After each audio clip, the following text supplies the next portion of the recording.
Republicans finally releasing full details on their $1 trillion HEALS Act stimulus bill. But that was the easy part. Now it's time to make a deal with Democrats who already oppose many key provisions. And well, they're $2 trillion apart also, the two sides. Are they going to be able to find the middle? And where could that be? I want to get some insight from Pennsylvania Republican Congressman Guy Reschenthaler. Congressman, thank you so much for joining us. I think you just came out of a hearing. The negotiations, I would suspect, are off to a fast start. Give us an update on where we are right now. Charles, first, thanks for having me on. I appreciate it.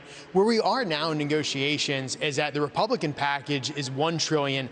The Democrats are using this as a chance to push through a radical far-left agenda and a huge spending bill. So their plan is just under $4 trillion. But at the end of the day, Charles, what we have to focus on is two pillars. One is health. So we need to have money for hospitals. We need to have money for Operation Warp Speed to get a vaccine. So we got to focus on health. But we also have to focus on the economy. We've got to make sure these businesses can reopen fully, that people can go back to work. And a part of that is safely reopening our schools, because if the schools aren't reopened, parents are not going to be able to fully go back to work. That's a problem too. So we need to focus on the economy and health. Anything beyond that, Charles, that's a waste. That is the Democrats capitalizing on this pandemic to push through a radical far-left agenda, and also a chance for them to spend more money than is necessary to get us through this crisis. Well, I think some famous Democrat strategist said, never let a good crisis go to waste. And this has been the best crisis in 100 years. You said $4 trillion. Was that a miss?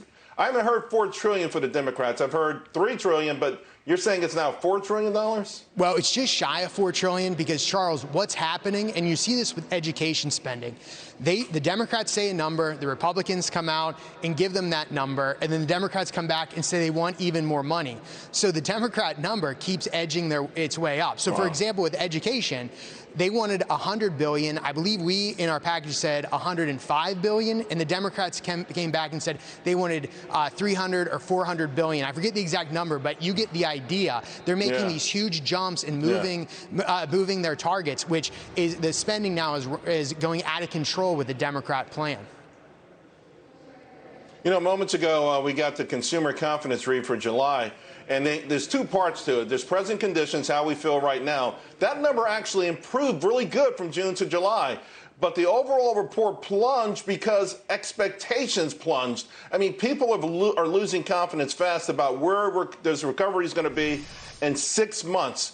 So that's a worrisome issue when the expectations drops like this, because you and I both know part of any successful economy is that people have to buy in. They have to believe it's going to happen. And I think that's one of the reasons we've been so successful. Is there any sense of urgency in the room between both parties that we've got to get this going, or is this just the ultimate game of chicken, who blinks first? Well, Charles, consumer confidence is incredibly important. What I want to see is I want to make sure that we're not spending more than necessary, because what that does is it kills our future growth. If we have this debt and these deficits, it's really just a disguised tax on future generations. So that's something we need to avoid. Now, to the question about, is this just a game of chicken, who blinks first? At the end of the day, Nancy Pelosi is drawing these red lines. And when she draws those red lines, it's the far-left Democrats using the American citizens as pawns to advance their far-left radical agenda. And that's really what's so sad here. We can come to a reasonable agreement, but Nancy Pelosi and the Democrats are drawing these red lines and really capitalizing on this crisis. It's very sad to see. Congressman, I got the wrap signal, but I got to squeeze in something if you could just give me an answer. The $600 compromise, I think it's going to be $300 or $400. Is it too early for you to reveal what that could be? No, Charles, we're thinking the same lines. The Republicans are at 200, the Democrats are at 6. We'll probably split that and be somewhere in the middle. Okay. Thank you very much. We know you're busy. We always appreciate your time, Congressman. Thank you. Thank you, Charles. Take care.